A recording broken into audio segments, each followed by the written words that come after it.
We are back with another episode of Charlotte on the Scene podcast. Yes. My main man, Moro, run a little late. Hey, where you at? Don't know where he at. Just got back from Miami. Yeah, here. I don't know. Miami. Baggage claims, stories. I don't know. We got to check into it. Yeah, we got to figure this out, man. Got my main cousin in the building. Cousin L, what up, baby? Hey, I'm here, man. You pay like you weigh? Hey, listen, man. Fresh off the streets, man. Fresh off the street. Tell by his braids. Crazy. It's crazy. For real. We have a special guest today in the building. I'm happy to have him here. Another one of my frat brothers. You know, cap outside till the day we die. Talk to me nice. My man, Antwaun Cook. What's up, man? Welcome to the building, baby. All right. Great to have you, man. Port City's own, Peace and love, man. My Thank man. y'all for My having man. Yes. No doubt. Sorry for us getting started a little late, you know what I mean? My cousin bought the wine late in, so, you know, we had to get situated, man. you know what I mean? The Sorry good about libation. I'm gonna blame it on everybody else. Yeah, ain't gonna be me. I ain't getting the blame for nothing. So my man said, "What's up? Come talk to me, man. Where you from originally, man? Let people know about you. I want to hear about you. I want to hear the stories and everything, man." Yeah, I'm from Wilmington, North Carolina. As you just mentioned, it's called the Port City. You know, came from Gervais communities, or Gervais projects, as we used to call it back then. Okay. Row housing. Okay. Humble beginnings. Right. But you know, it's been a part of my life, my origin, and something that I hold proudly. You know, as well as coming from a 2-parent household. Right. That kept me together with a lot of love. That's what's up. No doubt. How do you spell Gervais? It's just a different type of name. I never heard that before. How do you spell it? Jervay. Okay. Awesome. That's We used to have a song and everything. Okay. Ooh, Gervais. Okay. Gervais. Okay. All right. I like that. Beating on the walls in the school. Yeah, I like that. Yeah, a lot of great memories, man. That's what's up. That's what's up. So 2-parent household. Now, can you describe your household that you grew up in? How was it? So I am an only child, but that didn't mean I didn't have a lot of like siblings around me. I had aunts and uncles who stayed with me. My family had moved to New Jersey and then moved back. Oh, Jersey in the house? Yeah, no doubt. Newark, Elizabeth, Plainfield, all over. Oh, hey. Now you talking to hey. You Danny family, brother. Introduce myself. Yeah. Listen, man. Y'all probably know him. Y'all probably his neighbor. So I was in a 2-bedroom. Like I said, row housing. It's like 8 of us in there. Okay. Aunts and uncles. We got in where we fit in. A lot of love, a lot of good meals. Right. A lot of laughter, a lot of teasing. So my aunts and uncles were like my older brothers and sisters. Okay. Yeah, so I never, it was never a dull moment. It was never an empty house. Okay. Love it. It was a lot. I got stories for days. Give me a story that was funny. So you remember it back in the day. Okay, so growing up in that time, Wilmington was known for, there was some troubles there, and I had some uncles who I love to death still to this day, the ones who are still around, but they did battle. Throughout their life with addiction. Okay. So there was one point where, a couple times, but there was one point where one of my uncles stole my go-kart. Okay. And we were trying to figure out where my go-kart was, and of course Wilmington's but so small, so somebody was telling us that it was up the street, and my uncle was renting it out for $1 a piece for a ride. Oh, damn. He was making money off my go-kart. But hold on, you was from the project, you had a go-kart? How was that? Man, I said two family household, man. You had a little bit of something. Look, I got picked on for that too because really? I was the one who had the 2 parents. Our house was clean. If we did have some rodents or something, we got them up out of there. So I got teased for that, but again, it made me who I am today. Yeah, definitely. I am a great father because of it, and I can never say that I was abandoned in any way. By my dad, my mother, or grandparents, or anybody else. Right. Yeah, a lot of love. One thing I would like to ask you is, like everybody, I see like a lot of people, and Lawrence, you can chime in, but I look at a lot of like I'm from Southside Queens originally, Far Rockaway, whatever you want, and we all have like people go through, like people in New York would tell you, Queens is all houses, or we go live in Brooklyn, they say it's the hood, and if you live in Plainfield, there's parts of Plainfield that everybody has their little section to where they have their situation. How did that growing up in Gervais, that situation shape you into the man that you are today, if you don't mind me asking? A big part of that was just, the community of it. You know, even though there was trouble and violence and drugs and everything else, we were so close knit. Like if your parents needed to go away somewhere, you had your next door neighbor that was there that could, and when I say next door neighbor, I mean you just walk out the door, they right there. That's how that row housing worked. So if I'm coming home, I was a turnkey kid, so when I came home from school, I could either go to my house with my own key, or I can go next door to my neighbor's house, and they would take care of me, make sure I had something to eat. Laugh with me, joke with me, whatever, until my parents came home, because I had two parents who worked their behinds off. There was times they didn't come home till later in the evening. That's what's up. Yeah, it's a different dynamic when you're growing up in a household with two parents. And I think I was watching a podcast the other day where Damon Wayans said the big thing that he remembers, he thanks is that his dad always came home. No doubt. Yeah, right. Like no matter what was going on, his dad still came home. Man, I got stories for days there too. My dad enjoyed his, him and my mother, they got together when they were younger. He enjoyed his party life and fellowshipping with his friends. Yeah. No matter how late he stayed out that night before. Yeah. If I had my football game the next morning, basketball game, he was there. Yeah. It didn't matter. I could still smell a little something on the breath, little libations, but he was gonna be there. Yeah, he was gonna be there. And that is what made me think how I think as a father now. There's no excuses. No excuses. It doesn't matter. Like that ain't your kid's fault that you were, you hung over or you went out or you did this or you did that. That's got nothing to do with it. It's your choices. No doubt. Absolutely. El? Yeah. Is your parents still around or here? So my mother is. My dad passed away in 2013. That's what led me into a lot of my, my physical health and thinking differently, my legacy. Just seeing him have 200 plus or more people at his funeral, multiple limos of people, family members.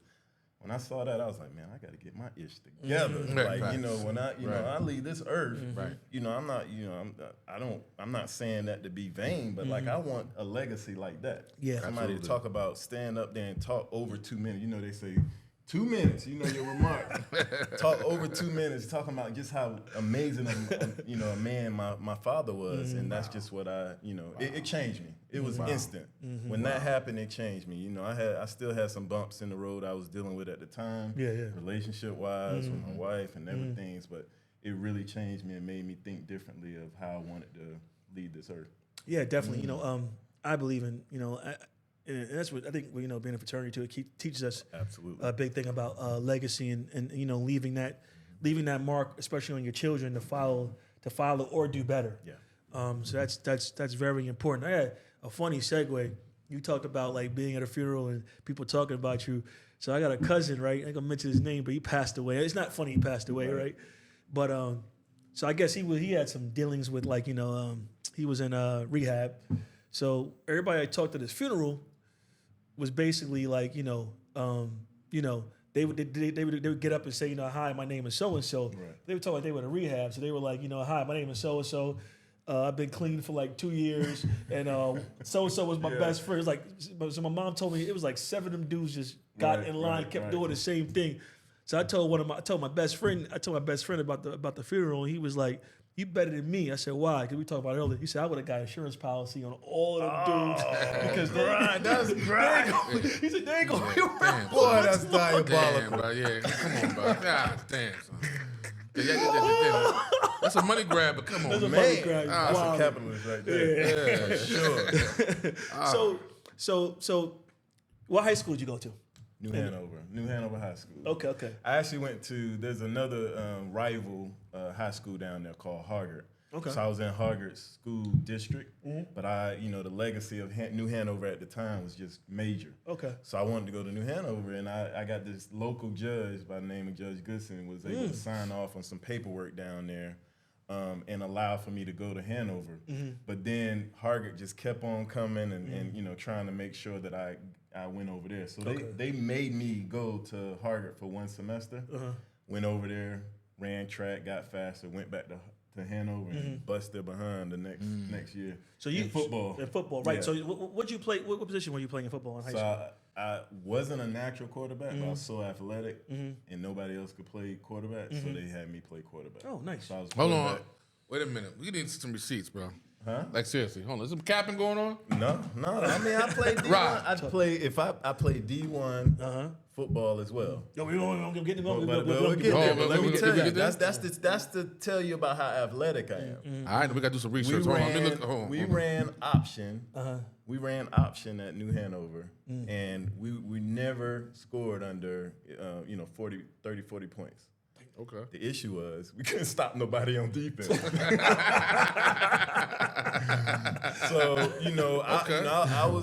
we were doing it on offense. No, we weren't even throwing like that, but it's just one of those things. And the Hall of Fame coach, Joe Miller, retired right before I came into my junior year. Okay. So it kind of went, the season kind of went downhill. So I didn't have the greatest years in high school football, but I did play, Algie Crumpler. Yeah. I don't know. So he's friends. So All of yeah, he's met gonna him. be a You future. met him. He should be a future. You Hall met of him Fame before. He's friends with Pro Bowler. He's friends with Big James. Wagstaff. Tight end. Hey, bro, Wagstaff man. and Infuse. Yeah. Hey, listen, there's a lot of Yeah, Hennessy in my days, LG, man. Infuse. Hey, listen. Anyway, There's a lot of Hennessy in the corner. amazing Stand in the corner, man. tight end, amazing football player. I played with him Okay. in high school. Yeah. He was my. Algie he was lives my out tight here. end. Yeah. Well, I don't think he's here. Well, he be might at have used to. Infused. He Yeah. be Oh, at really? Infused. Yeah, because Okay. James Wagstaff, friend of mine. Yeah, actually, James, Big James. went yeah. to Carolina. Yep. James, Absolutely. I know him and James. he be coming to meet James all the time. Call him and, Wag. Wags. Yep. No doubt. Yeah, So, Wags. that was it. I mean, I played basketball, and I played basketball because the coach was like, I see how you getting busy on the football field. I want you to come rough my guys up a little bit. Was you any good in So he basketball? wanted me to hustle. I was the hustler. I was getting the rebounds. All right, hold on. Hey, look, hold on. I was getting the rebounds and doing like this. All right. And passing it. I ain't, a little street ball. L trying to find a cap. He Yeah. trying. I mean, listen, you keeping it 100 though, all right? You gonna keep it going? I can get you a cap real quick. I'm gonna tell you right now. Where's Michael Jordan from? Wilmington or Brooklyn? Born in Brooklyn. His legacy is Wilmington, North Carolina, E.A. Laney. They don't have no Jordans in Brooklyn. That's Them right. Jordans in the front of the You the said it. school. You said it correctly. You Yeah, said it correctly. yeah, You said it. You yeah. go. Talk to me. Talk to me. Okay, you Talk to said me it nice. correctly. He's doing all right. He's seasoned. Nah, Yeah, I he's know what it is. He's I know what it is. So I can Google.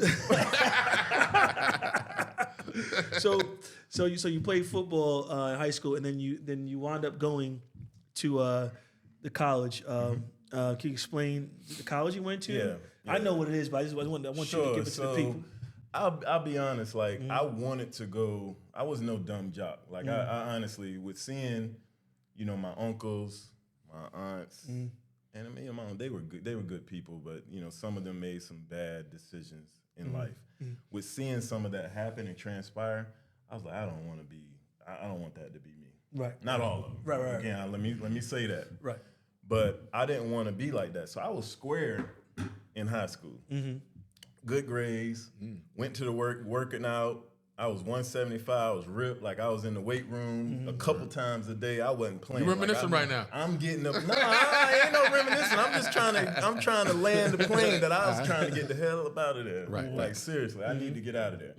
So I had offers to like some smaller schools, Elizabeth City State, like Fayetteville Part of State. CIAA, yep. Some of those types of level of schools, but I had gotten into ECU. I wanted to play football at ECU. I watched some amazing games from from ECU games. Yeah. Went to one in Bank of America Stadium, or it was Erickson Stadium at the time. I was like, that's where I'm going. I don't care. So I walked on. I was a walk-on. I was a punching bag for the first 2 years. You was a Rudy. Yeah, I was. Yeah, that's what's up. Until I I started punching back. Yeah. There we go. And Absolutely. a lot of special teams. I was coming down there, sounding off on people, and eventually I got some money. But it was rough at first. But some great years. I played in front of 30, 80,000. Played against Mike Vick and many others. Oh, you Mike can Vick, Google- come on. you Mike can Vick, you Google played it. against Mike Vick? Yes, yes. Okay. Google that. All right. I know. That's Hampton I know, right there. I know Vic too, though. Yeah. My boys, Antwaun, They came they All right, I'm gonna leave that alone. traveled to Greenville. They beat us, but yeah, we had some good games. So being a walk on means you had to have some kind of perseverance. And I'm seeing in your story, and I've been around you for a while now, but I didn't know your backstory, and it's a shame because I need to be at more meetings. But anyway, but your backstory is you've always had to fight to get to where you need to get, and you worked hard. You had a vision of getting out of where you were, and putting yourself in a different position. What is it? And I wanted to ask you a question because it really hits me on the head. Because I think a lot of especially young black males who are in certain positions, want to get out of what they want for better. Yeah. What is it about us, in your opinion, besides legacy and everything else, that wants us to really just get out of our situations and do so much better? I think that a lot of times for me, it was me seeing kind of the rough. And wanting to have something different. I also, that drive and that internal innate drive that I have, it was there, but it was also me seeing my parents. My mother was she got her GED. She went as a teacher assistant for 32 years. Wow. She after she got out of school, she came home and did hair right in the kitchen. I can remember in that same 2-bedroom apartment projects that she would be down doing hair until like 2, 3 in the morning. Wow. Kids needed their hair done for the prom. We had a thing called the Azalea Festival Parade. They needed their hair done for the Azalea Festival. So what's the Parade. Azalea Festival? Hold up, no. Talking fly. What's that? You can't. I want to go. I got to know this Port City stuff. Back then, one of the greatest moments in Wilmington history for the year. You would have your Azalea Festival outfits, your Jordans, your cross colors laid out on the bed, all the good stuff. Hey, cross colors. We had the Carl Kanai, all that. You had to have it set up and ready. Right. Like, and my mom would work and bust her behind, and my dad the same to do that. Yeah. My dad worked at Coca-Cola. There was a bottling plant down there, so it was like a factory. He was making good money. Right. But then, everything went crazy. They went from the actual plants to just doing the bottling where they were shipping, ingredients, and then just so he got laid off. Right. My dad's a hustler. He went to cutting grass. Then he said, man, forget this. I'm going to work for myself. So he ended up, everybody knows him in Wilmington as the guy who had the cleanest cars, the nicest cars. Wow. So he started his own detail company. Oh, dope. That's right. And what year is this? Because to give people... He was doing detailing in what year? So he got, before I even went to college, he was, he got out of Coca-Cola. So we're talking 90s, early 90s. Wow. And, he would, what happened is he would work with finance companies. They would have the worst looking cars that they repoed. They ship it right to him. He get it looking brand spanking new. Get it popping. And just name his price, you know what I'm saying? And he took a garage, had it brought into the house and did it right at the house. My mom would be in her little area doing at our new house that we still are in now, doing hair, and he would be doing the cars. So entrepreneurs. I already had the entrepreneurial spirit. Absolutely, that's dope. That's amazing. Yeah. So that's what led me to see that if you work hard, no matter what your situation is, you can still have some success. I love it. By watching my mom and dad. And a lot of people do not have that. Some people have that, but they, you think about the kids that have that, but the parents just go overboard and give them too much. You know what I'm saying? And then they don't even understand the sight of not having something. But then those are the ones that want to go on the other side and say, I'm going to show you, I want to be hard, I want to do this, I want to do that. That wasn't me. That's it. My bad. Cook. I'm gonna cook real quick. You grew up in the projects. You had both your parents and everything like that, but you was in the projects. Did you ever get deboed? Oh man, that's another thing. I'm happy for all of that. Like, so again, I mentioned that there were kids who you know, they didn't like the fact that I had two parents. I had nice things. You know, people knew my family. So being I'm the only child, it's just me. Right. So they would, you know, that same time after we were saying, ooh, Jervay on the bus singing and stuff coming home, they would be like this, looking at me like. So we get off the bus, they line up, 6 of them against me. Wow. So I get the best of one, I'm scrapping with him. Right. They pull me off. And then the other person, you know, they start hitting me, and you know, I get jumped, basically. Right. But that taught me how to fight. So you know, now I can protect myself and my family and my, you know. Right. So there's no regrets of any of it. I'm snatched your glad chain? it all happened. I ain't He had no chain you know, back I then. ain't had It was no a chain Jervay, back then. I ain't had my chain until my grandma bought me my chain. Did the last, or did somebody had to? Nah, it was never no situation like that. Okay. It was just we fought, we battled it out. I still get my respect to this day. If there's ever somebody, whether they're in jail, family member dead, whatever, my old guys that I grew up with, they respect the heck out of me because they know I never back down. You know, I continue to stay positive. Tell him talk to you nice, man. Yeah, so you know, it's a little bit of that light skin. Right. You know, light skin. Yeah, you know. Cook, I was a master of the one punch and run. So I would, you know, somebody would do something to me, Hey, man. I'd clock. Cause I was smaller don't back matter. then. People think I'm big now, but I was always like 5'6" do small. what you gotta do. That's Man, survival. I laid you out. If you ain't fall, Yeah, that's survival. ounce. Yeah, get out of You know what I there. mean? Yeah, that's what's up, man. So my bad, L. Keep No, cooking, no. man. No, but well, you grew up in the projects, and you had your family and everything like that, and so in the projects, right? There's like, you know, you have a lot of things going on. Everybody's living on top. Yeah. What was your escape like? What made you like stay focused? Because you could have easily slid down the wrong road. It was sports. Yeah, it was sports.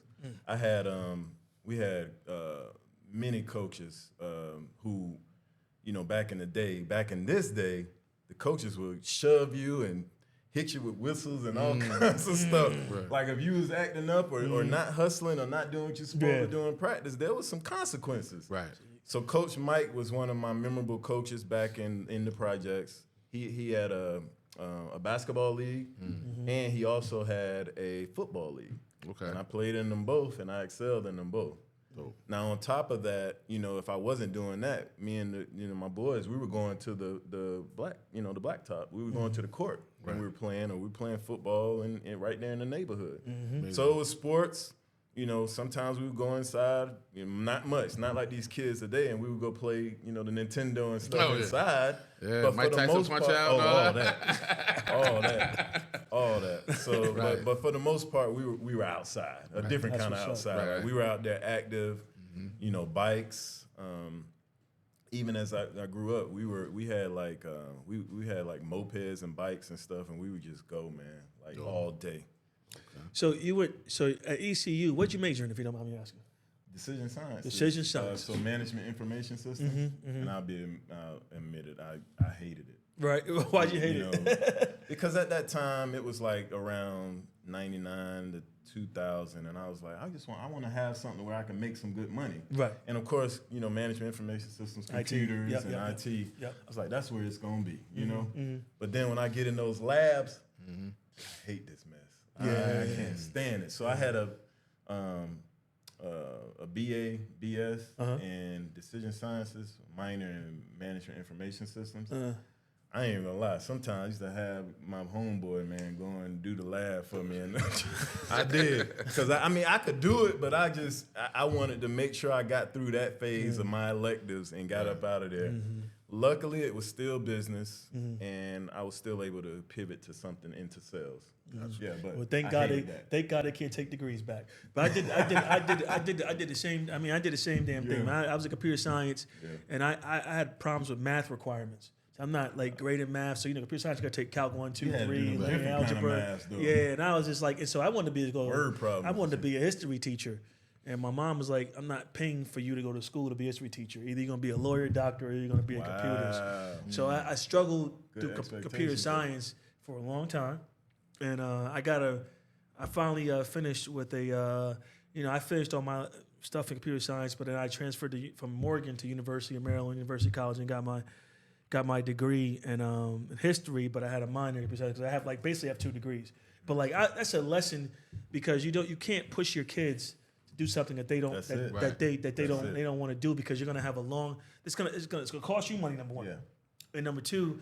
Is that I feel like you should be able to they say if you don't work a day in your job, that's your passion, you love it. Doubt. And I think we should be more intent on pushing our children to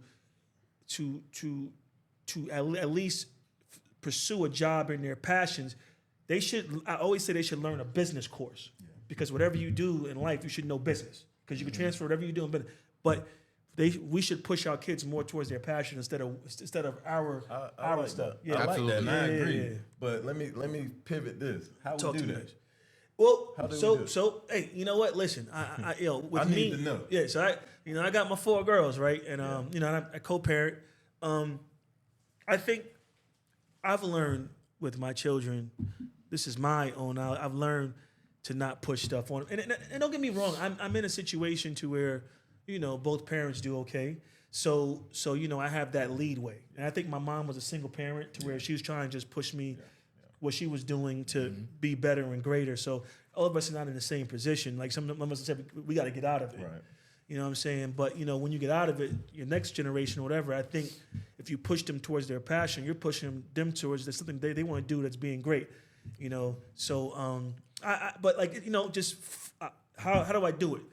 How do we do it? I feel like we foster them. We take their passions. If they want to be a trampolines, right? Okay, how you mean trampolines? Learn business on how to be a trampolines first. You can learn the equipment on how people be in trampolines, or you know what I'm saying. Learn how the springs work. There's just so many different things to everything that you do, you're right. And people don't understand that. It could be the wildest stuff ever. Like I met a guy. I'm gonna take over your interview. I just want to say one thing. I met a guy. I was coming back from the CIS. I was in an Uber. And my man Neat introduced me to his boy he went to A&T with. Mm-hmm. So his boy is a veterinarian. Yeah. And he kept saying the whole time in the car, he pulled up videos and pictures.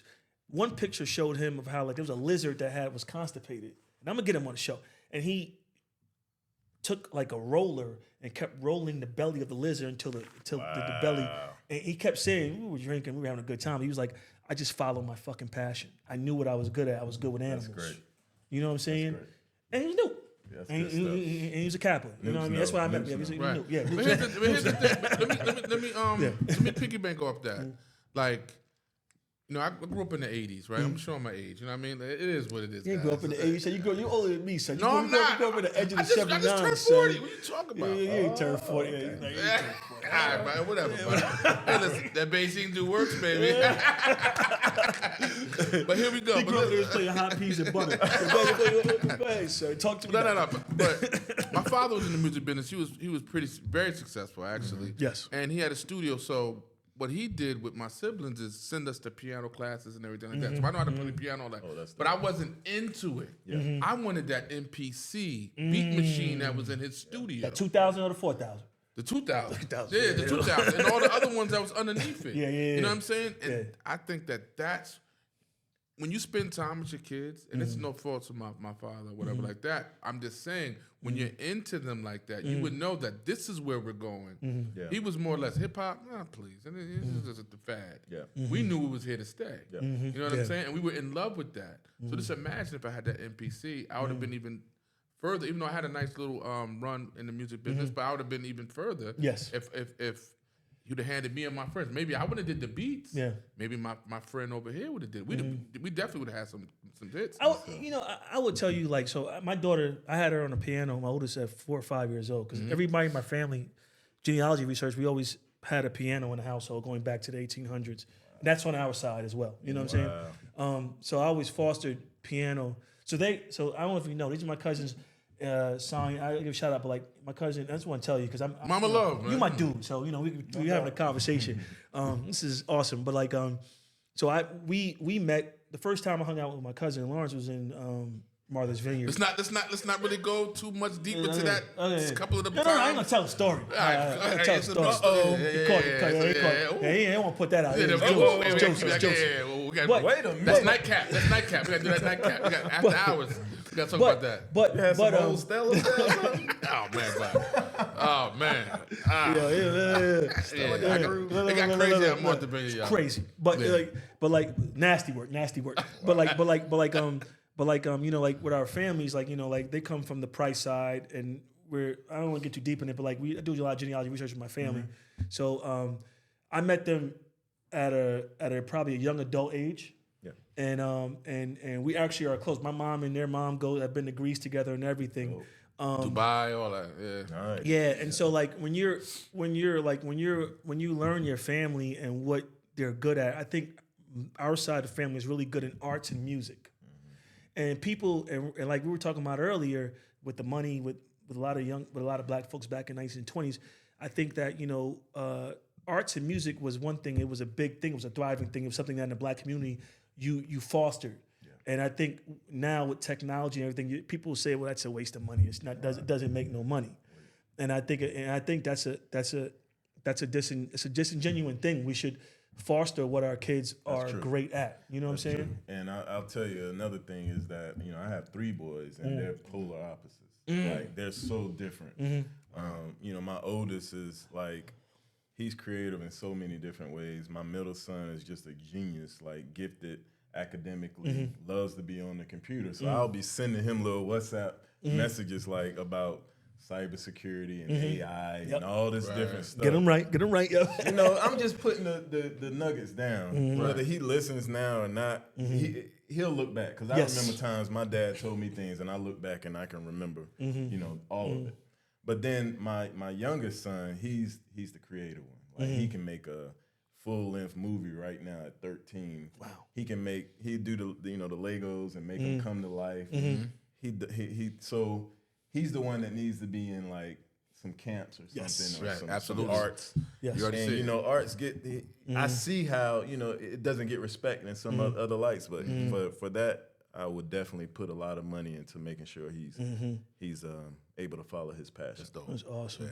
Yeah, my daughters, I would tell you, they're good in different fields, but I feel like as I get older, it's cool. You get to have 4 because you find out where you messed up with a couple of them, and you figure it out. It's kind of bad saying that, it's true. but like it's trial and error. Like, you know, your first one's your baby, you're gonna protect it or whatever, but you realize what you did wrong. The second one, you're like, the middle child always gets the, you know, You ain't lying. yeah, you ain't lying. And then your third one's like, all right, I'm gonna make sure you're good. Right, You know what I'm saying? right. And then of course, I went back and had my little Mickey. And what I love about my little one now is that I'm older, and I was grinding for so long, and now I think God gave me my 4-year-old to just be able to enjoy the time. Right. You know what I mean? No. Like really just hone in on being. I was a father before, but like you know what I mean? Yeah, slow it down. Yeah, I slow it down. I don't want to watch Mustafa. What's it? I always call it Mustafa. I don't want to watch Mufasa 4 times a day. But if you want to do it, right? You know what I mean. So you know, it's a benefit of it. It's a beautiful thing. It's funny you say that about like you know, learning from the other situations, because with my first 2, with going out in public, I'm like, you're my child, you represent me, you got to have on a certain thing. Yep. You know. Yeah. Now, like I'm like, what you want to wear, man? You want to express yourself a certain way? Go wear whatever you want to wear. Like with my youngest, if you want to wear some pajamas all day around, whatever, man. Like do your thing. By the way, my oldest is a legacy now. He's a Kappa man. Oh, so word! Congrats! I'm loving that. Congrats! In the bond. That's my athlete. He plays soccer for Coastal Carolina. Okay, And awesome. He's dope. He Congrats. got speed kills. He's very fast. Nice. But yeah, so you know, I love it, and we learn from it. We don't always make all the right decisions, but we also we're not perfect. We're humans, so. You know, I've definitely put some thought into how I can communicate better with my middle child, because he is a true middle child. If he sees me being a certain way with one or the other, a different way, he's like, nah, we ain't about to have that. But like, I've even like gone to see a therapist. I'm in therapy now, just to help with being able to communicate better with my kids, my wife, and you know, and therefore a lot of times you fall victim to like the stresses of the world. Yes. Especially as a black man. Yes, you do. Whether you're at work and the stress there, things that just happen that just kind of like monkey wrenches in the day that happen. But again, your kids, they don't deserve that. You see, I laugh because I laugh. We both work. He don't work. But like they don't deserve Hey, it. listen, man. I'm gonna go with you, bro. We're gonna keep that. We'll get it off camera, bro. I done bumped into you a couple times too. You working? You ain't got no job. You ain't got no job, Tommy. Yeah, so it's very important, man. And definitely shout out to Paul, No doubt. your wife. Great person. I had the opportunity to know her for years through you, and she's a good person. Just want to give her a shout out. So graduate from ECU. Yep. After that, you go into what'd you do? So of course I did. I'm not a quitter, so I finished that management information systems decision sciences major. Nice. But if you're in IT, if you didn't have certain certifications or certificates or whatever that additional education or experience, you ain't getting no job. So, and this was around like 2000. What's that? 2001. So it was That's like around the bubble. September. That's around the internet But it's bubble. also the September 11. So all of that when I graduated. So there was no like IT jobs that I could get. And so, I mean, I'll be honest, I went into whatever the first thing I could find, which was retail. I started selling cell phones for Singular. And I remember Singular. Yeah. I had one of their phones. Shoot, Singular is what birthed me as a star of Charlotte, man, because you think about it. Think about this. Talk to me nice. We Think do about it. You had Ryan on here last time. I Right. sold Ryan his first cell phone. Oh, word. Yes. So he'll admit that. But then you also had like dope boys and entrepreneurs and everyone who would come in there, and I would be the smiling guy who would take care of my guys, you know. And so when me and my wife or whoever would be going out, they would remember me. Wow. They take care of me in the club or whatever was happening at the time. You was getting bottles off a cell phone. It was just no love. I mean, it was no love lost. I took care of them. Love it, Cook. You know what I'm saying? Because that's just me. Genuinely, I'm a helper, so I like to help people. So Definitely. So long story short, though, I went into telecommunications through multiple companies. I started with Singular, went to AT&T Mobility before it was AT&T of today. Then it was transitioned over to a small regional company called Suncom, and then we got bought out by T-Mobile. Okay. So I had Did you have a sidekick? 13 years. You have a sidekick? 14 years. No, I had I couldn't get the sidekick. Nextel? I had it. It was when T-Mobile finally came. We didn't have the sidekick anymore. Okay. We were launching the first Android phone. Okay. It was the G5 or something like If that. you pull that sidekick out, I was Yeah, no, we had the fake sidekick with Suncom. Okay.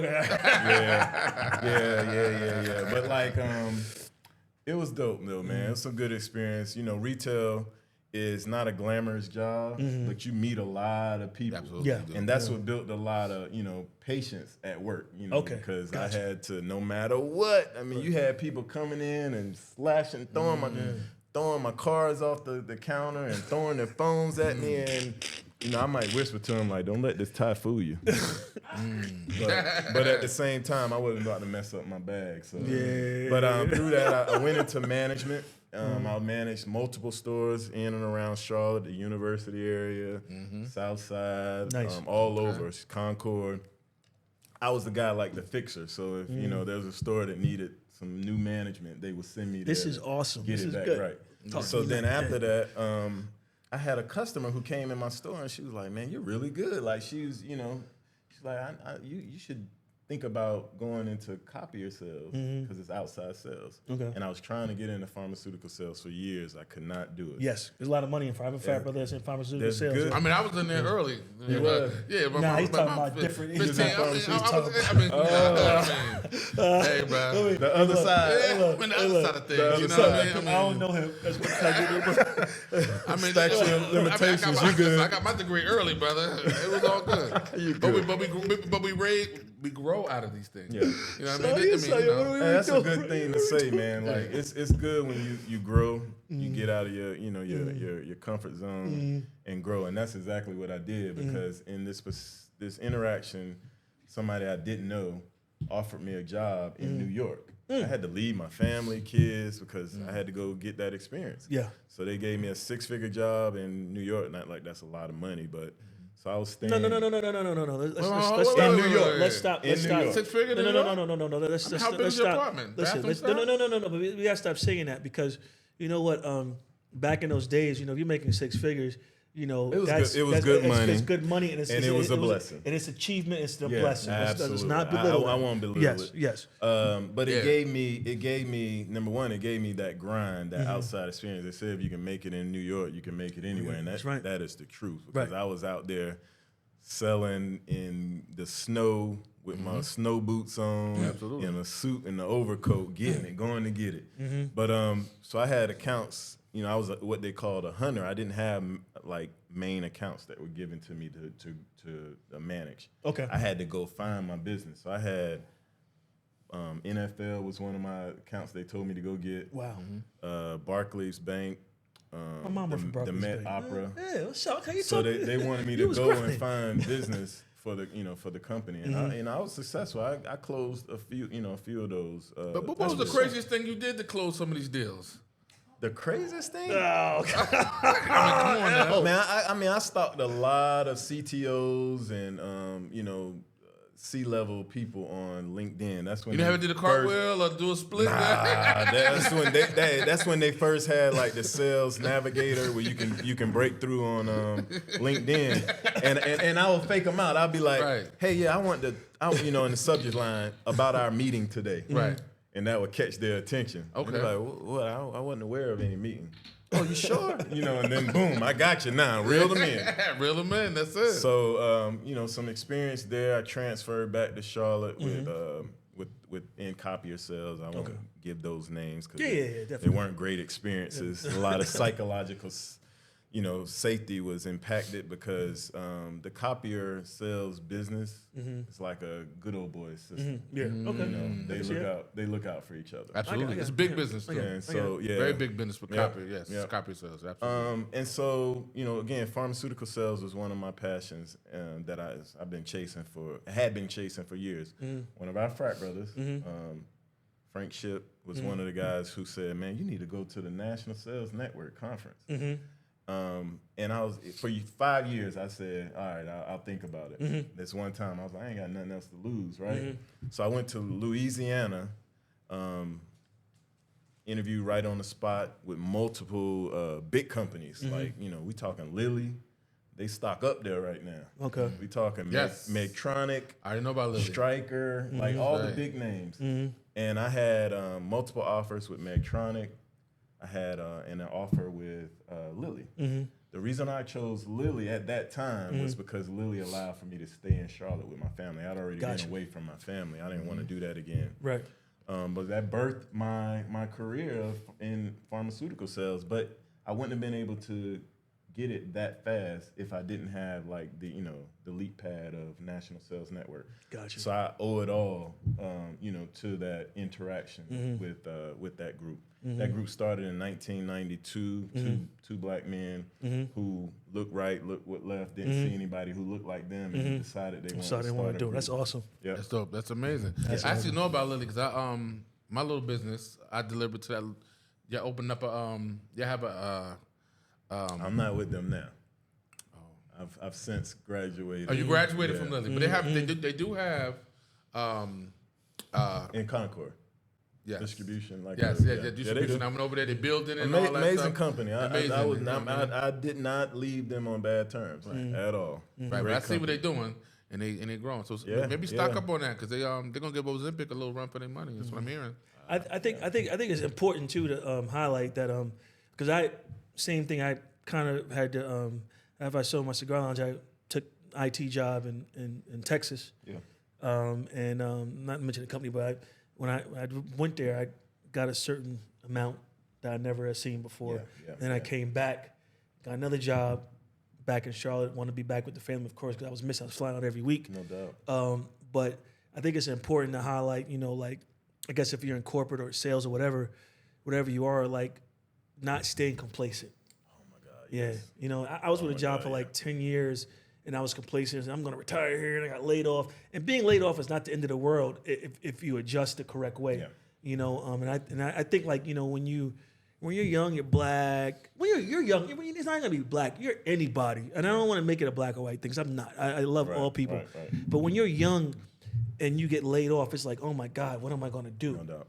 And it's a transition period where you have to figure it out. But it's a position. That's probably the easiest time. When you're old is when you should work. Yeah, we work.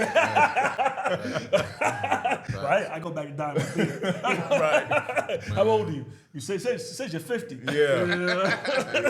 Man, I'm 50, fine, minus 20. But at the end of the day, it's like it's important for you to always being able to transition and especially keep your confidence, because like you can go like 3 months, 6 months. I remember one time I got laid off. And I started redoing the garage, and I tried to do the epoxy on the garage. I mean, I screwed the garage floor up, man. My ex-wife came in there, and she's like, what the hell are you doing? I had nothing else to do. I'm like, I wasn't used to. But sometimes it's always good to take that time off, too, and reflect. It is. You can get a little burnt out. But, yes. But you definitely can't get complacent. You can't get comfortable. No. I in the last, I say 5 years or so, I've made it a habit of being comfortable getting uncomfortable, and so there's things that I've taken on. After I got the job with Lily, I was able to see firsthand what National Sales Network did for me, and so I started the group here. I helped to start it here in Charlotte. It wasn't here in Charlotte. So, and then at that point, I was the National Sales Network president for 4 years. I just ended that 4-year term, December of 2024. But we brought it to Charlotte. You're still on the board, though. Yeah, I'm still on the board. Yeah, there we go. Talk to me nice. We still got a little control. We still put in work, man. We still put in work. And the new management, leadership is doing an amazing job. Awesome. Y'all need to come to one of the events, man. Well, actually, I was at Penthouse. Oh, no doubt. When you guys, and I walked in. I don't think you saw me because I was on the side, but I saw y'all had something at Penthouse, and I was there, a little while ago. Real positive stuff, man. And it's not about just salespeople. There's a lot of entrepreneurs in there. We got real estate agents. We got people who own martial arts dojos. So it's a bunch of different people. A lot of times when people come to Charlotte, we're like one of the first things they see to be able to network. Yeah. And we've changed some lives for sure. With just being able to come and get a family as soon as they get into the city. I got a black belt in Japanese Shotokan.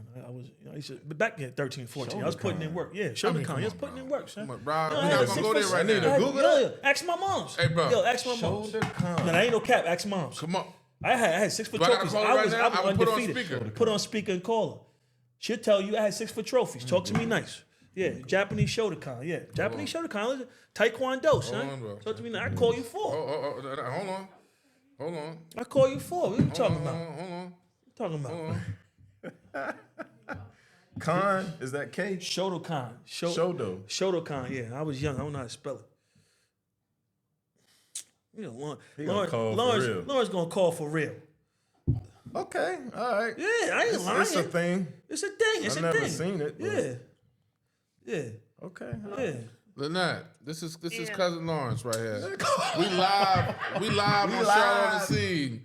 You know what I mean? Rod's talking about he was some Wu-Tang Clan type doja master or something like that. That take karate? You hear him? He said, did he take karate? Did he take karate? Yes. Yeah. Was he good? And Ma was what? How did Is I he do a white karate? belt or a black He belt? he was like he was really a black belt, but because he was young and he was doing well, the sensei kept his brown belt because he said that he wanted to check his attitude a little bit.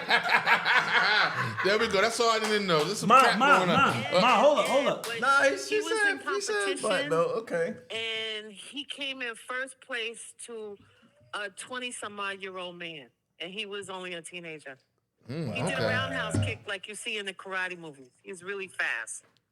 All right, we're gonna let him. Hold on. That's all right. Listen, that cap. But listen, we about to cap him. my kid, yeah. You saved him. You saved him. Hey, cuz, we're gonna holler. We're gonna holler because summertime come. We're gonna get up. We're gonna get up. He slid this. You let him slide this time. We live right now. That was. All right, Ma. We live. I'm gonna talk to you later on. I love All you. right, love you too, baby. We talk Thanks to for you later. vouching for me. All right, no doubt. Yeah, I don't be on here. I don't be on here capping. All right, Yeah, woo. turn it Escaped around. that. Yeah, hold on now. Hold on So- now. Oh, you escaped that one, cuz. My bad. My bad. I usually don't get into this, but I gotta address this because I feel it's important to both of us.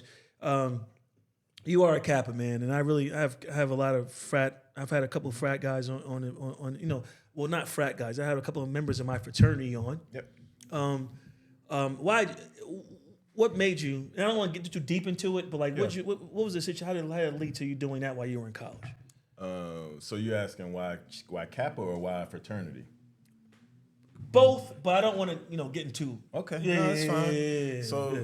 the long and short of it is that me coming from where I came from and what I seen, I knew that I wanted to give back to the community, but I didn't know how. So I wanted to be with like-minded people that I can, band together with and bring what I have to them to be able to do so. And the reason why I chose Kappa, because I'll be honest, I didn't even know that I knew a Kappa. My resource officer at my high school was a Kappa. He used to twirl his cane and everything, but I never knew what that was. Right. But when I got to East Carolina, man, the Sigmas, the Qs, the Alphas, they all recruited me. Okay. And it was a turnoff. I was like, I can't do that. Why you ain't supposed to be coming, Yeah. And the Kappas were the ones that weren't. They were like, whatever, man. You do what you do, but we ain't about to be recruiting you. Right. So that's why I chose the Kappas. That's awesome. So you have a awesome group that you formed in the last couple of years. It's called Black Men Run.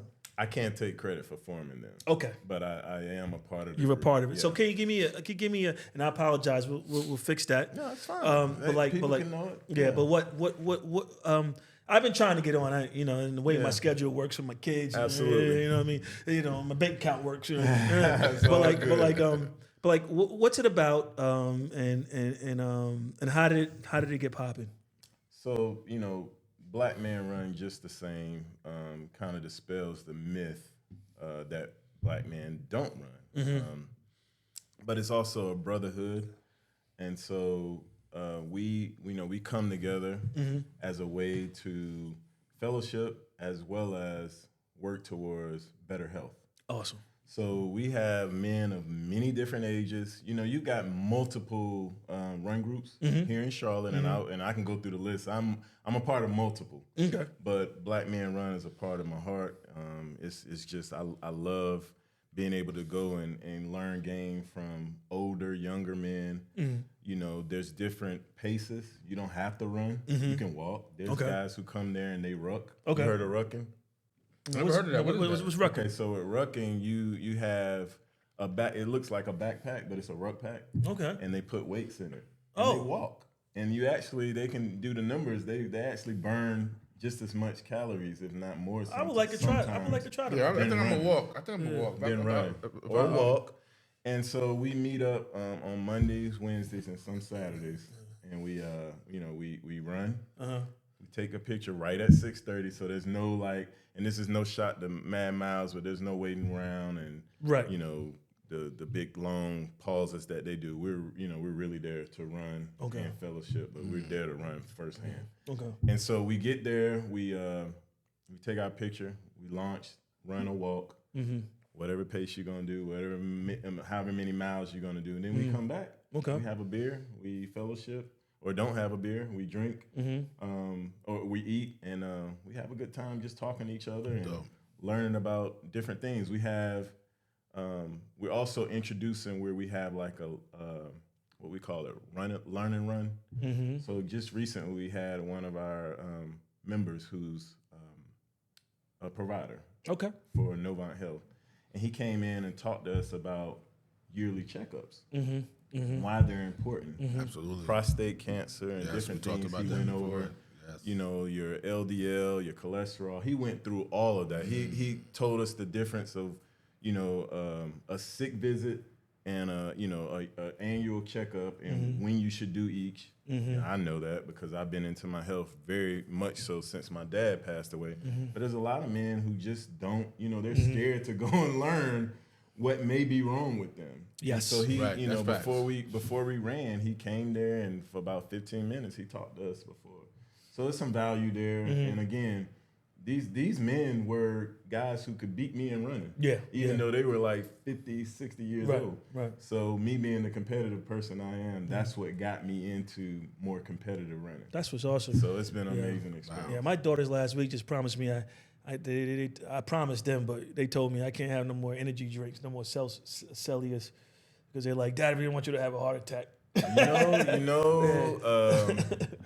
So my dad passed away. Y'all were talking about genealogy a lot. My dad passed away of a heart attack. My dad's father passed away of a heart attack. My dad's grandmother passed away of a heart attack. So I was nervous for years after he passed away. Like, man, I had a white female provider. And I was telling her, like, my family history. I'm like, I need to get checked. Please do these tests on me. She would look at me and be like, no, you're fine. You work out. You're good. And I wouldn't listen to her. Like, I would advocate for myself. And a lot of that is me being in the pharmaceutical industry. That kind of helped me out. But eventually, she said, okay, we'll, you know, whatever you need, we're going to do the test. So I got, like, my calcium test. You know, all these other markups to make sure that my heart was good. I got into like a CAT scan like machine. Yeah, it's called it's funny, I'm interrupting you. We were talking about it on Friday. Yeah. My man Joe. It's called an executive check. I think it's called an executive checkup.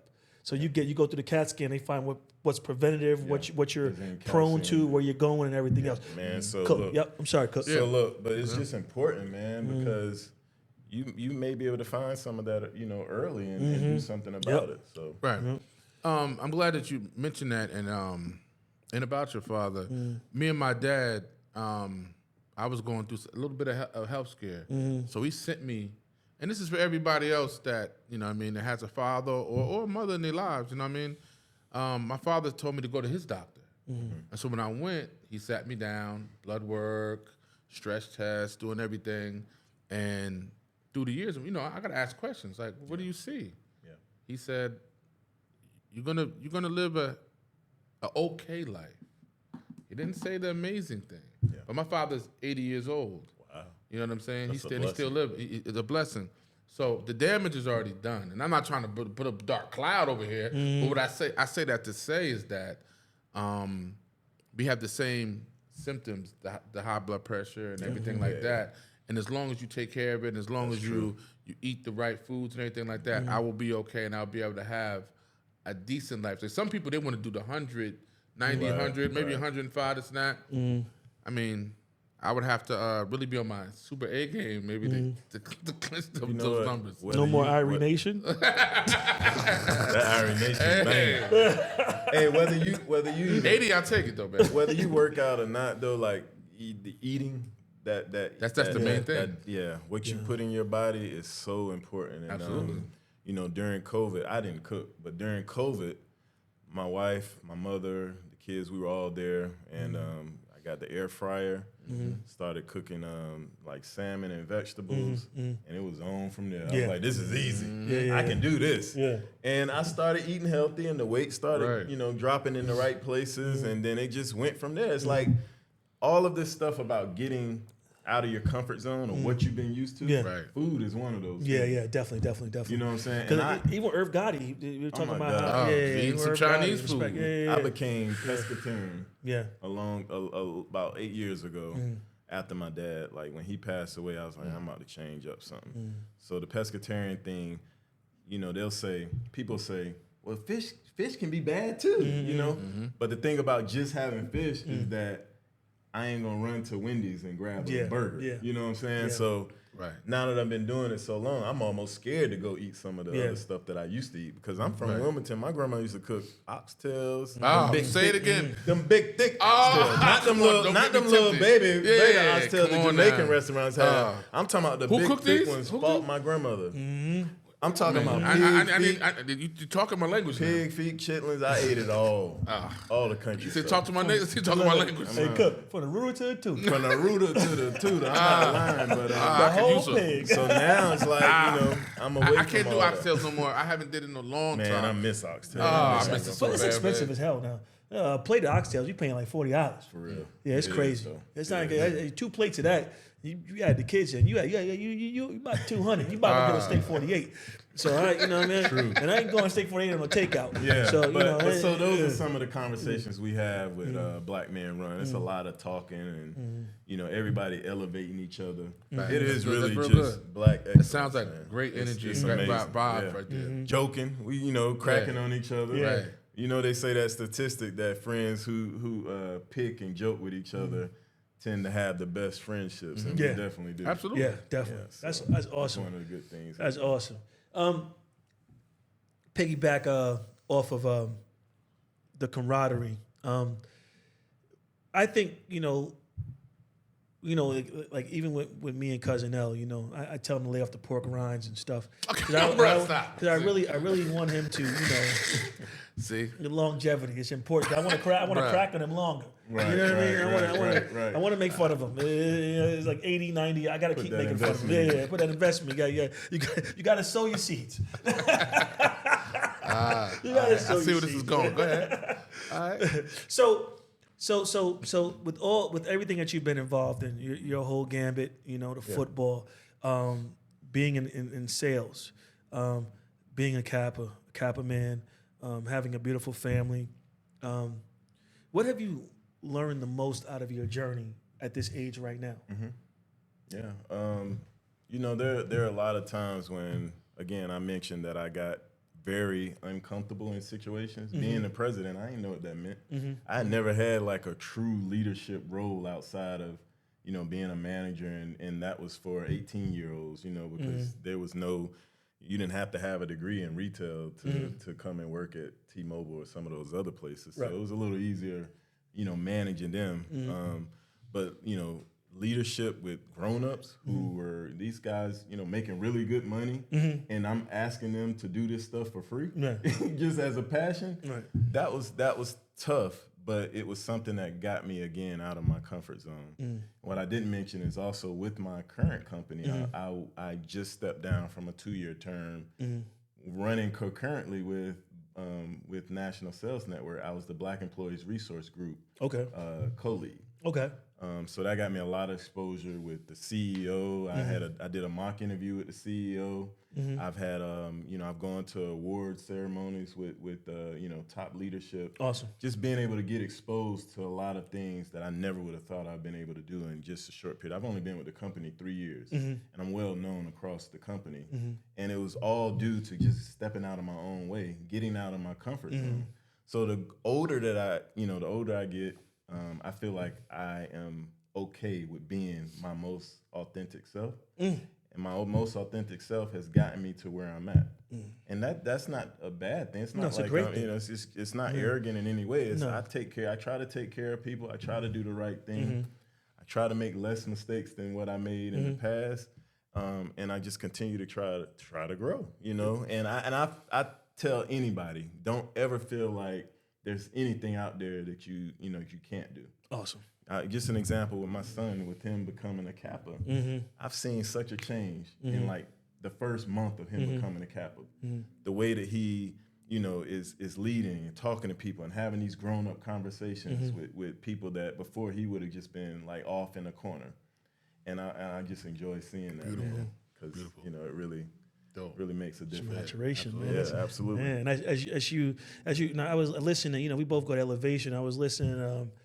Furtick, I think it was 2 weeks ago when he was like, we sit here and we chastise our kids, and we when they do stuff, we try to. I don't hit, but like, to each his own household. Like you're trying to disclaim that. Yeah. You know what I mean? But they say you're trying to beat your own DNA out of your kids. I remember that. Yeah. He's like, but you see where it's going. Yeah. And you know what I mean? But you have to let them materialize and feel like my grandfather passed. My grandfather raised me. My grandfather, he would tell, like, one thing you said earlier is like he would tell me stuff over and over again, and I didn't want to hear it at that time, but it stuck. Man, it stuck. And so if you keep throwing it to the wall, it's gonna stick. Yeah. And now I find myself having the same conversation my mom used to have with me, having the same conversations with my daughters, my grandfather had with me, and then being over dramatic about stuff. Like we have a 4-year-old, got to hold her hand, you got to protect. My grandfather would say all this stuff, and I'm like, and to sayings, and so our DNA is always imprinted in our children, and even if you're not around, I even walk like my dad. My dad, he gets mad at me saying he wasn't. He's been around when it needed. So, I love the fact that we know that they may not understand now, but they're listening. The kids are listening. Yeah. And eventually they're gonna come back and be like, you know what? It stuck. Yeah. My son's talked to my mother recently, and he was saying things. She came back and she told me, and it just made me feel good. Like, yes. He heard me. Yes. He heard me. Yeah. He finally heard me. Yeah. So I'm gonna keep on giving them nuggets. Yep. Giving them nuggets, Right. and as long as they're positive, then I can at least say that I continue to put some good information into them. That's awesome. Yeah, amazing. We got a few hot topics I want to touch on real quick. First of all, I want to thank you for a great interview, and I always apologize to my guests because we have a certain time constraint, but you never can get everything into one interview. All good. And but I love hearing your story. I enjoy it so much, and I've learned a lot through your interview. I want you Absolutely. to No doubt, man. Amazing, thank you for man. sharing. Thank you. For sharing some positive stuff and your journey in life and everything. It means a lot to us, especially as men. We lost a football player over the weekend, Kyron Lacey. Mental health, probably. Peace. Yeah, rest in peace. Want to give a shout out to his family, and wanted to pray for his soul and spirit. Don't know all the details yet. Don't want to. Don't matter. Don't want to mess. Don't want to. Yeah. But definitely want to give a prayers to his family. Also, we had Gayle King, Katy Perry. They went up in space. Wow. Now, hold on now. And Some they people made don't it believe they went up there. Some people don't believe it. I look at the comments. They don't believe they went up there. For real. You don't believe it? Yeah, I missed believe they that. went up there. I mean, we got to get off that, man. Yeah. Well, you heard about the aliens. They said the CIA. The CIA. The Russian The thing? CIA. No. So the aliens. They said it was in the CIA documents. It was unredacted, and they said that aliens had turned I think 5 Russian soldiers into stone. Stones. Aunt Mar, where you at? This is our topic, baby. Wow. We're going for like 2 hours doing this. Wow. But, I mean, We'll see. Do you believe aliens? Do you believe aliens? I feel like it's a big galaxy out there. So It's huge. It's a It's chance. huge. I actually saw a still picture the last week of Pluto, and they showed the mountains on Pluto. It looked beautiful. I don't want to be there. There's no beaches out there. I need. I don't know if they. But it looks. There's some more than us. documentation of it in multiple books and different things, but I don't know. My mind is always open, and whether I Right. see it or not, long right. as Yeah, you ain't got to believe it. You just yeah. entertain it. Just the Yeah, same yeah, as you talk about like demons and ghosts and stuff. Right. Yeah, You yeah. think if there's Yeah, there's angels, there got to be something on the other side too, right? definitely. Absolutely. Definitely. Yeah. Well, hold on. Were you went on that rocket ship? Were you went up there? I'm not doing that. No. Huh? No. Did somebody pay you $1 million to go up there? You know what? I'm not going. 10? It ain't working. 10 million? It ain't working. Or 10 million, I don't know. We might have to They they might have to give me 10 million No. and make sure my kids get a life insurance policy Right. for that as well. And the 10 million can't be it can't no taxes taken out. No It's gotta be a taxes. straight taxes. Tax Okay. free. Straight 10 Yeah, million. straight Shit 10. you want on Straight out 10. there? Yeah, I might do it. I might do it at might that do it? point. Yeah. But you know, it's a lot that can go wrong. Yeah. Damn right. It's a lot that has gone wrong. Yeah. I remember There's a few got back in the fried day, yeah, I remember going back in the up. day when I was a kid. I mean, we watched. We Yeah, we sat watched there and it. watched. Yeah. Like We were in school. kids. Think about it. 1986, Sometimes we used the to do it in Challenger. school. Yeah. The Challenger. Yes, Yeah. I Chris watched McAuliffe, it. Yes, yeah. I was at school. Yeah, it's sad. Elementary. No. We were in elementary. You were in junior high school when that happened. Get out there. Hey, Mama Love, come on now. Damn, go to high school. Come on, stop. Dang. You watched it. You knew what was going on. It was on. Nah. We looked. We looked Yeah, at it. we We were was trying to like, figure oh, it Hey, out. we listen, started they pulled that crying. big, listen, they pulled that big TV in there, and we all watched it. It We all rolled it up cried. in there. Yeah. And we all cried, bro. I was probably like a kindergarten back then, bro. It's sad, man. Yeah, it was rough. It was a high school. Come on. It was rough. Oh man, y'all are crazy. So, parting words. I would like to say, well, cousin, I'll let you go first. I'll let Cook go last because he's the guest. All right, Parting I words. just want to say one thing before we do get to that. NBA playoffs. We got to just hit that real quick. Okay, and, go ahead. and who do you got, and who do you see winning the whole thing? Who's your team, actually? Me? Yeah. I mean, I pull for the Hornets, but I'll be honest. Hornets ain't even in the playoffs. I have not really watched basketball. Football guy. Really? No. I love Jordan, Okay. so I haven't really watched it that much Okay. since Jordan left. Okay. You know, So, I'm someone so we're going to do the Celtics this like year. when the playoffs start, I'll start watching them. Got it. That's how I am. That's how I am. And that's nothing wrong with that. no A lot of doubt. people do. I do that with football. Yeah. When the playoff, I watch here and there some of the good games, but when the playoffs start with football, I dive deep, pick my team, and I'm rocking with them. Yeah, but No you be a little weird though, because you was in here. You from Jersey and you rocking the Boston Celtics jersey. Wallow, Wallow, Wallow, whoever winning. Whoever winning. All right, man. Hey, they're gonna win it all. You know that. All right, whatever. So who you Talk got? Don't say the Knicks. Hey, you know I'm always going with my Knicks, man. We're not gonna do that. Last time we almost went viral doing this. Don't do that. Look. Listen. Don't do this. What I will say is this: I'm a born, raised New Yorker. I will always rock with my teams. I don't care how bad it is or whatever, how bad it gets. I'm going with you, and I'm a Giants. I'm a Giants too Mets, with New York Mets, and I am a Knicks fan. And I know Knicks ain't win. Actually, last time Knicks won, my neighbor, Mr. John Warren, he used to show us the ring as a kid. Oh, word. Lived in Far Rockaway. Yes. let's go. Mr. Warren, yes. Shout out to John and Joy. They went to Hampton. And he was on the championship team. I'm a Knicks fan. It ain't going nowhere. I'm going to stay right there. And if we don't win, we're going to win next year. You're not winning, and let's just keep it right there. Okay. But Jersey Nets don't exist no more.